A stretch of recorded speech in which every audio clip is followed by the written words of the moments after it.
Hello and welcome. Now in this video, we are going to create teams and attach those teams to the activity on our Trello boards. So the first thing that we're going to need to do is go to this plus button at the very top of our Trello menu, and then we're going to click Create Team. We're going to give our team a name, and we're going to write in our own description, and of course this is optional. You don't have to write one in. Once you do that, you can then click Create.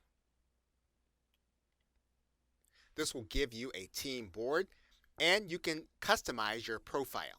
So for example, if you want to write in a website, you can actually do that. And if you want to change your team's avatar, you can change it also. And once you've completed that, you can then begin to add team members.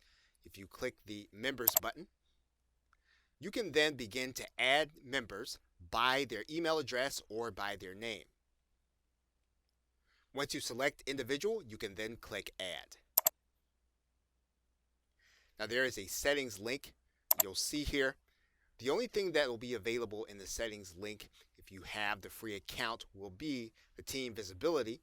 And as long as you're going to have your team visibility limited to those who are going to be part of the group, you can actually leave the default setting.